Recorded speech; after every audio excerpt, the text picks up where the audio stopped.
My husband said to stop helping him with things, so I wiped my hands clean. We were arguing about him forgetting his mother's birthday again when Mark finally snapped. Stop treating me like a baby, Jennifer. You handle everything like I'm some incompetent child. I'm 38 years old. I just saved his ass by rushing his mother's gift to her house, pretending he'd arranged it. Mark, you don't even know your social security number. Because you baby me. You do everything. You enable my helplessness. Stop doing shit for me. I'm a grown man. I can handle my own life. I stared at this man who couldn't operate our coffee maker. You want me to stop doing things for you? Yes. Stop babying me. Stop managing my life. Stop acting like I need you for everything. Okay, Mark. I'll stop doing anything for you. Starting now. He actually smiled, triumphant. Good. Finally some respect. Monday morning, Mark's alarm didn't go off. I'd always set it for him on his phone because he couldn't figure out the app. He woke up at 10 a.m., 4 hours late for work. Why didn't my alarm go off? You're a grown man. Set your own alarm. He grabbed his work clothes from the floor, wrinkled, stained. I'd always laid out his clean pressed suits. Where's my suit? In the closet where suits live. It's not pressed. Then press it. Or don't. You're not a baby. He went to work in a wrinkled shirt that had a coffee stain. His boss pulled him aside about professional standards. Tuesday, his phone got cut off. I'd always paid his personal phone bill from his account. Jennifer, my phone's dead. Did you pay your bill? What bill? The one that comes every month. To your email. That you don't know the password to. He had to use his work phone for everything. IT flagged his personal use. Wednesday, he ran out of blood pressure medication. I'd always managed his refills, picked them up, reminded him to take them. Where are my pills? Probably at the pharmacy. Or not. Did you refill them? I don't even know what pharmacy. The one you've used for 8 years. His blood pressure spiked. Splitting headaches started. Thursday, his car insurance lapsed. I'd always paid it from his personal account. Got pulled over for a broken taillight I'd have normally handled. No insurance. License suspended on the spot. Had to Uber to work. $50 each way. Week 2, Mark was falling apart. His credit card got declined at lunch. I'd always paid it from his checking. My card doesn't work. Did you pay your bill? I don't even know how to access it. You're a grown man. Figure it out. He missed his dentist appointment. I'd stopped reminding him. Missed the cleaning means he lost his spot as a regular patient. 6-month wait for new appointment. Tooth started aching immediately. His mother called me furious. Mark forgot his sister's birthday and his father's death anniversary. Why didn't you remind him? Ask Mark. I don't manage his calendar anymore. She called him, devastated. 15 years since Dad died and you forgot? He didn't even know the date. His boss asked about the Hewson report. What Hewson report? The one your wife usually reminds you about. First write-up in his file. His work shirts turned pink. He'd washed them with a red towel. Wore pink shirts all week. Colleagues started calling him Rosé behind his back. He tried to make dinner. Gave himself food poisoning from undercooked chicken. I ate my perfectly cooked meal while he vomited all night. How do you know when chicken's done? He gasped. You're 38. Google it. The final straw came when his passport expired. We'd booked a Caribbean vacation months ago. His idea to fix our marriage. I'd always renewed his documents. Jennifer, where's my passport? Wherever you put it. Is it valid? How would I know? It's your passport. We found it expired. Rush renewal cost $400 he didn't have because his credit cards were maxed from late fees. He missed the vacation and I went alone. While I was gone, everything collapsed. Power to his home office cut off. He'd never paid his separate business utility account. Lost 3 days of work. Final write-up. His tooth abscess got infected. Didn't know how to find an emergency dentist. Ended up in the ER. His mom wrote him out of her will after he missed his father's memorial. His boss fired him for performance issues. Jennifer, please, he sobbed when I returned, tanned and relaxed. I need you to baby you? To help me. I can't do this. But you're a grown man. You said so yourself. You don't need me treating you like a baby. I'm losing everything. Then maybe you should have thought about that before demanding I stop doing everything that kept your life together. He stood there, unemployed, uninsured. His mother disowned him, tooth infected, wearing a shrunken pink shirt. Please, I'm begging you. Handle it yourself. You're not a baby, right? I went to the kitchen to get some coffee while he followed behind me. You have to fix this, he yelled. I smiled at him. Or what? His hand shot out and grabbed my arm hard enough to leave marks, his fingers digging into my skin as he pulled me back toward him. I looked down at where he was gripping me, then back up at his face, which was red and twisted with desperation, and said calmly that he needed to let go of me right now. His grip loosened, but he didn't move away, instead stepping between me and the kitchen doorway, his whole body shaking with rage as he blocked my exit. He said he'd tell everyone what I did, how I sabotaged him on purpose, how I destroyed his life just to prove a point. I took another sip of my coffee and told him he was welcome to explain to people how his wife stopped setting his alarms and paying his bills for him. That's when something in him just broke completely, and he started crying, actually sobbing like a little kid, and dropped down to his knees right there on our kitchen floor. He was begging me, calling me Jenny, which he hadn't done in years, saying he couldn't do this alone, that he needed me to help him. I stepped around him carefully, making sure not to spill my coffee, and told him he should probably figure out how to apply for unemployment benefits, since he was going to need the money. That night, I locked our bedroom door for the first time in 12 years of marriage. I heard him try the handle around midnight, jiggling it softly at first, then harder when it wouldn't open, and finally kicking it once before I heard his footsteps going back down the hall. When I came out in the morning to get ready for work, I found all my work papers thrown around the living room like confetti, folders emptied, documents scattered everywhere. My laptop knocked off the coffee table. I started gathering up my scattered papers while Mark watched from the couch where he'd apparently slept, still wearing that same shrunken pink shirt from yesterday that now had food stains on it too. He asked where his clean clothes were, and I reminded him the washer and dryer were in the basement, same place they'd been for 12 years. He didn't move from the couch, just sat there staring at me with this look of pure hatred while I picked up every single paper and put my work stuff back together. After I left for work, Mark must have tried calling his mother from our landline, because when I got home that evening, he told me she'd hung up the second she heard his voice. He'd thrown the phone against the wall hard enough to crack the plastic casing, and then demanded I call her and fix things between them. I told him that wasn't my mother, and it wasn't my problem to fix. By Wednesday, the smell coming off Mark was getting really bad since he hadn't showered or changed clothes in days. He'd been eating nothing but cereal for every meal, because he couldn't figure out how to cook anything and had no money left for takeout after blowing through what little cash he had. I made myself a nice chicken dinner with roasted vegetables while he stood in the doorway watching me eat. too proud to ask for any, even though I could hear his stomach growling from across the room. That's when Sterling Beck showed up at our door, Mark's old college friend who Mark had apparently been calling and begging for help. Sterling took one look at the situation, saw Mark in that filthy pink shirt with his unwashed hair sticking up everywhere, saw the disaster of our living room and told Mark straight up that he needed to grow up and act like an adult. Sterling was in and out in less than 10 minutes, and after he left, Mark screamed at me that I'd turned everyone against him, that I'd poisoned his friends and family against him. Thursday morning, Mark's tooth pain had gotten so bad he was crying again, holding his swollen jaw with both hands and rocking back and forth on the couch. He begged me to drive him to the dentist, but I reminded him his license was suspended and there was a bus stop just 2 blocks away. He didn't know the bus schedule or have any change for the fare, and when I wouldn't give him any money or information about the buses, he just sat there crying harder. I left for work while he was still on the couch holding his face. When I came home that afternoon, I found he'd completely torn apart the home office looking for his passport and important documents he suddenly needed. Papers were everywhere. Every drawer had been pulled out and dumped. File folders were ripped open and thrown around, and the printer was knocked over on its side. He was sitting right in the middle of all that chaos on the floor, defeated and exhausted, still wearing that same stained pink shirt from Monday that now smelled so bad I could smell it from the doorway. I told him to clean up his mess, but he just sat there, so I stepped over all the papers and went to make dinner for myself. Friday morning, Mark finally dragged himself to the shower, the first one in almost a week, and I could hear him struggling with the hot water knob that always stuck. He came out wearing another shrunken shirt from his attempt at laundry, the sleeves ending halfway up his forearms and pants that were so tight he couldn't button them all the way. "How do you work the washing machine?" he asked me while I was getting ready for work. I walked to the laundry room, pulled out the manual from the drawer where it had been for 12 years and handed it to him. He threw it at my face, missing by a foot, and stormed out of the house slamming the door so hard a picture fell off the wall. That afternoon around 3 o'clock, I was reading in the living room when Mark started screaming from the bathroom, holding his jaw and crying that he couldn't take the pain anymore. He grabbed the phone and dialed 911, telling them he needed an ambulance for his infected tooth, and I watched from the window as the paramedics arrived 20 minutes later. They loaded him onto a stretcher even though he could walk fine, and as the ambulance pulled away, I went back to my book, knowing that bill would be at least $1,200 plus whatever the ER charged. While Mark was at the hospital, I packed a bag with my clothes, toiletries, and laptop, then drove 40 minutes to my sister Ruth's house on the other side of town. Ruth opened the door before I even knocked, pulled me into a hug, and said she'd been waiting years for me to finally leave him. Her husband brought me a glass of wine, and they set me up in their guest room, and for the first time in weeks, my shoulders actually relaxed. Mark got home from the ER around 10 that night with a prescription for antibiotics and pain meds that cost him $200 he didn't have, and found my note on the kitchen counter saying I was staying with Ruth for a while. He called Ruth's landline over and over. I counted 23 times before she finally unplugged it from the wall. Then he started texting me from his work phone, sending message after message about how I was killing him, how I was evil, how I had to come home right now. I blocked that number too and went to bed in Ruth's comfortable guest room, sleeping better than I had in months. Saturday morning at 7:30, Mark showed up at Ruth's house, pounding on the door and screaming my name loud enough for the whole neighborhood to hear. Ruth's husband went to the door and told Mark to leave or he'd call the police, and Mark started yelling that I was destroying his life, that I was a monster, that everyone needed to know what I'd done to him. The neighbors came out on their porches to watch. One of them had their phone out recording, and Mark kept screaming until Ruth's husband pulled out his phone and started dialing. Mark finally left, but not before kicking their mailbox and shouting that this wasn't over. I spent the rest of the weekend at Ruth's house, eating real meals at regular times, taking long showers without anyone banging on the door, and actually reading an entire book. Ruth helped me search for divorce lawyers online, and we found Duncan McNeil, who had amazing reviews and specialized in cases like mine. I called his office and made an appointment for Monday morning at 9, feeling more hopeful than I had in years. Meanwhile, Mark was alone in our house with no food except cereal, no clean clothes because he never figured out the washing machine and no idea how to fix any of it. He posted on Facebook that I had abandoned him, that I was an awful wife who left her sick husband when he needed her most, and several of our mutual friends started messaging me asking what was really happening. I didn't answer any of them, just took screenshots of his posts for my records. Monday morning, I met with Duncan McNeil in his downtown office, and he listened to my whole story while taking notes on a yellow legal pad. He explained that since I'd been the primary breadwinner for our entire marriage and Mark had no job now, the divorce should be pretty straightforward. Duncan said Mark's recent behavior, especially showing up at Ruth's house and making a scene, would actually help my case if Mark tried to fight anything. After my lawyer appointment, I drove to the house while Mark was out, probably at the library trying to use their computers since he had no power in his home office.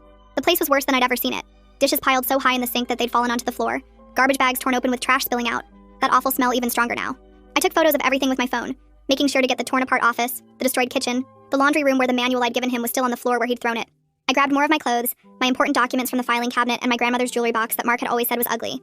That same Monday, Mark had figured out the bus schedule enough to get to the unemployment office downtown, but when he got there, they told him he needed his social security card and recent pay stubs to file a claim. He didn't know where his social security card was, had no idea how to access his pay stubs online, and they told him he couldn't file without them. The woman at the desk said he could come back when he had the right paperwork, and Mark had to take 2 buses home with nothing to show for it. Tuesday morning, I drove to Miranda Kramer's office on 5th Street for my first therapy appointment. She had gray hair pulled back in a bun and warm brown eyes that made me feel safe right away. I sat on her leather couch and told her everything about Mark and how I'd been doing everything for him for 12 years. She asked me when it started, and I remembered our second date when he forgot his wallet and I paid for dinner. Then he forgot to pay me back, and I just let it go because I liked him. Miranda wrote notes on her yellow pad while I talked about setting his alarms and paying his bills and calling his mother on his birthday. She explained how I'd become an enabler by solving all his problems before he felt any consequences. I'd trained him to be helpless by always rescuing him from his own mistakes. For the first time since walking away from Mark in the kitchen, I didn't feel guilty about letting him fail. Meanwhile, Mark woke up Tuesday with his face so swollen he could barely open his left eye. The antibiotics from the ER weren't working because he kept forgetting when to take them. The bottle said twice a day with food, but he couldn't remember if he'd taken the morning dose or not. He dry swallowed 2 pills just to be safe, but then his stomach hurt because he hadn't eaten anything. His jaw throbbed so bad he couldn't think straight, and the whole left side of his face felt hot and tight. Wednesday morning, Mark tore through the disaster of his home office looking for his social security card. Papers covered every surface and spilled onto the floor in messy piles. He found old tax returns, expired insurance cards, and bank statements from 3 years ago, but no social security card. Finally, he spotted it stuck to the back of his birth certificate with old tape. He took 2 buses back to the unemployment office and waited in line for an hour. The same woman from Monday looked at his paperwork and typed something into her computer. She told him since he was fired for cause, there was a 3-week waiting period before benefits could start. Even then, he'd only get 60% of his previous salary, and it would take another week for the first check. Mark stood there doing the math in his head and realized he'd have no money coming in for at least a month. That same Wednesday, a bright orange notice arrived from the power company about his home office account. Mark called the number on the notice, but the automated system asked for his account number, which he didn't know. He pressed 0 for a representative who asked for the email on the account, but Mark didn't know his email password. She asked for the last 4 digits of the social security number on file, but it was under my name. Without proper verification, she couldn't help him, and the power would be shut off in 5 days. Thursday morning, Mark sat in the kitchen staring at his phone for 20 minutes before calling Sterling. His hands shook as he dialed and his voice cracked when Sterling answered. Mark explained about losing his job and having no money and needing help with bills. Sterling sighed loud enough that Mark heard it through the phone. Sterling said he'd loan Mark $500, but this was absolutely the last time. Mark had to get his life together because Sterling wasn't a bank. The money would be in Mark's account by afternoon, but Mark needed to pay him back within 3 months. Mark thanked him over and over until Sterling hung up. When the money hit his account, Mark immediately ordered $40 of Chinese food because he was tired of cereal. Then he ordered pizza for dinner because cooking seemed impossible with his infected tooth hurting so bad. By Thursday night, he'd spent almost $100 on food delivery. Friday morning, I met with Duncan at his office to file the separation papers. He explained that Mark would be served within the next few days and might react badly when he got them. Duncan said I should stay away from the house and document any harassment or threats. Ruth had already insisted I keep staying with her as long as I needed. We filed the paperwork at the courthouse, and Duncan said the process would take several months, but the hardest part was starting it. Friday afternoon around 3, Mark heard a knock at the door. A man in a polo shirt asked if he was Mark Thompson and handed him an envelope. Mark opened it right there on the porch and saw the word divorce in bold letters at the top. His face turned red and he started yelling at the process server who just walked back to his car. Mark slammed the door so hard a picture fell off the wall. He called me from the landline, screaming about betrayal and abandonment and how I'd ruined his life. I could hear him sobbing between the yelling and calling me terrible names. I hung up and immediately called Duncan to document the harassment. Duncan made notes and said to keep records of any contact from Mark. Saturday morning, Mark went to the bank to get money from our joint account.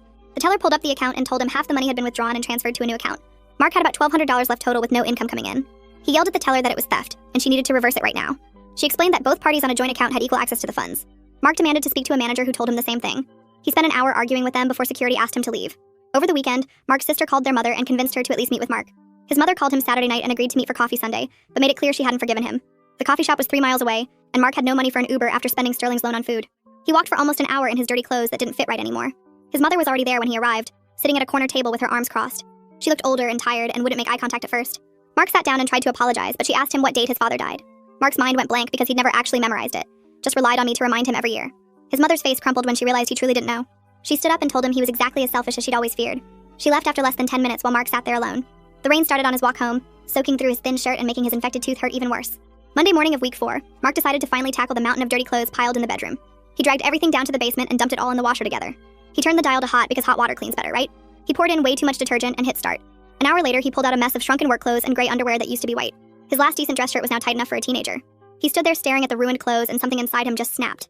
He screamed and punched the concrete wall next to the dryer as hard as he could. The crack was loud enough that I heard it from upstairs. His hand swelled up immediately and 2 of his fingers bent at weird angles. He couldn't even make a fist anymore. He called 911 crying about the pain, and they sent another ambulance he couldn't afford. The EMT looked at his hand and said it was definitely broken in multiple places. At the ER, they took x-rays and confirmed 3 broken bones in his hand, plus a fractured wrist. The doctor put him in a cast that went halfway up his arm. When the billing clerk came by with paperwork, she asked about his insurance. Mark started sobbing right there in the waiting room, telling her he had no job and no insurance. She handed him forms for financial assistance and told him the bills would total at least $5,000. Other patients stared as he cried harder. Meanwhile, I was meeting Ruth at apartment viewings downtown. The first 2 places were dumps, but the third one was perfect. A 1-bedroom on the 4th floor with big windows and a view of the park. The kitchen had new appliances and there was even a small balcony. It was walking distance from my office and the rent was reasonable. Ruth loved it too and said I deserved something nice after everything. I filled out the application right there and wrote a check for the deposit from my own account. The landlord ran my credit and approved me on the spot. I could move in next week. Back at the house, Mark found a letter from his old company about COBRA insurance continuation. He called the number and learned he could keep his coverage for $600 a month. He asked if there were payment plans or discounts, but the administrator said no. Mark hung up and threw the letter in the trash. He had $1,200 total and rent was due soon. Wednesday, his power got cut off in the home office. He'd ignored all the shut-off notices thinking they were bluffs. He found an extension cord in the garage and ran it from the kitchen to his office. When he plugged in his computer and desk lamp, the whole house went dark. He tripped the main breaker. He fumbled around in the dark basement trying to reset it but couldn't figure out which switch controlled what. He gave up and sat in the dark office, realizing he couldn't even look for jobs online now. Thursday, he walked to the pharmacy to refill his blood pressure medication. The pharmacist was nice and helped him figure out which pills he needed. Without insurance, the cost was $200 for a month's supply. Mark counted his remaining money and realized he could either buy the medication or eat for the next 2 weeks. He walked out without the pills, hoping his blood pressure would stay under control. Friday morning, he took 2 buses to the library to use their computers. He sat down at a terminal and stared at the blank screen. He didn't know how to write a resume or what to put on it. A librarian noticed him struggling and showed him a basic template. She helped him list his work history and education. Typing with one hand in a cast took forever, and he made constant mistakes. He managed to apply to 3 minimum wage retail jobs, but couldn't figure out how to attach the resume file. The applications went through without it. He knew he probably wouldn't hear back. Saturday, I signed the lease on my new apartment and started packing my things. I loaded boxes into my car while Mark watched from the living room window. He didn't come outside or try to talk to me. I took my clothes, my books, my personal items, and my work stuff. I left all the kitchen things, the furniture, the towels, everything he'd need to survive. I made 3 trips back and forth. On the last trip, I saw him still standing at the window. Sunday afternoon, Sterling came by to check on Mark. He walked into the house and immediately covered his nose. The place smelled like garbage and body odor. Dirty dishes covered every surface in the kitchen. Trash bags sat unopened by the door. Mark was wearing the same stained clothes from a week ago. Sterling opened windows and started gathering trash. He showed Mark how to make simple meals like sandwiches and pasta. He wrote down instructions for using the microwave and doing dishes. Mark actually paid attention this time, taking notes with his good hand. Sterling stocked the fridge with easy food and made Mark promise to shower and change clothes. Before leaving, Sterling told him this was rock bottom and the only way now was up. Mark nodded and for the first time seemed to understand he had to save himself. Monday morning, I drove to my new apartment with the last of my boxes and spent the day arranging furniture exactly how I wanted it. The couch went against the window where it would get morning sun, my books organized by color instead of alphabetically like Mark always insisted, and I hung art prints he'd called tacky. I bought bright yellow curtains and a fuzzy purple rug and set up my home office with plants everywhere. My boss noticed the change at work immediately when I started arriving early, instead of rushing in late from dealing with Mark's morning crises. Meanwhile, Mark stood in the kitchen following Sterling's written instructions, boiling water for spaghetti and checking it every 30 seconds to make sure it wasn't burning. He managed to cook the pasta without it turning to mush and heated jar sauce in a separate pot, stirring constantly because Sterling had underlined that part 3 times. When he sat down to eat the simple meal he'd made entirely by himself, his hands shook slightly as he took the first bite. The temp agency called him Tuesday morning after Sterling had quietly put in a word about his situation. The recruiter explained they had a data entry position starting immediately at $15 an hour with no experience required. Mark wrote down the address with his good hand and accepted without asking any questions about benefits or advancement opportunities. He took 2 buses to get there Wednesday morning, getting lost once and having to ask 3 different people for directions. His coworkers were all in their early 20s, and he had to ask the girl next to him how to log into the computer system. She showed him patiently while he typed slowly with one hand in the cast, making mistakes every few words. But he showed up on time Thursday and Friday too, bringing a sandwich he'd made himself and eating alone at his desk during lunch. 6 weeks passed, and Mark got his first paycheck for $420 after taxes. He walked straight to the pharmacy and paid $200 for his blood pressure medication, then took the bus to the utility company and put $100 toward the electric bill.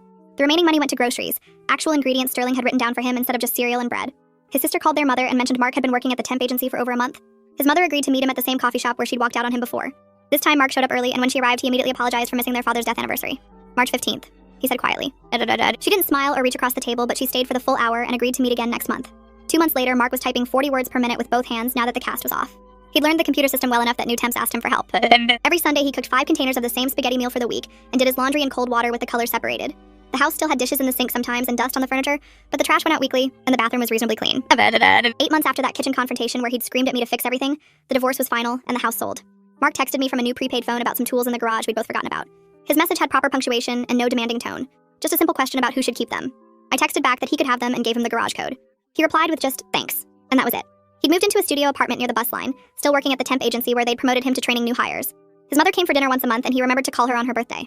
I'd been promoted to senior analyst at work and was dating someone who knew how to set their own alarm. We ran into each other at the grocery store 6 months later and nodded politely before going separate ways. He was buying actual vegetables and I noticed his clothes fit properly and were clean. Neither of us said anything beyond hey, but I saw him checking his shopping list on his phone, the one he'd learned to use himself. My sister asked me once if I felt guilty about what happened, and I thought about Mark living his small functional life. He wasn't thriving, but he wasn't drowning either, just quietly managing the basics he should have learned 20 years ago. I told her no, I didn't feel guilty at all. Man, thanks for hanging out and wandering through all this with me today. It was actually really cool to just share these thoughts together. Until next time, take care of yourselves. If you made it to the end, drop a comment. I love reading all your comments.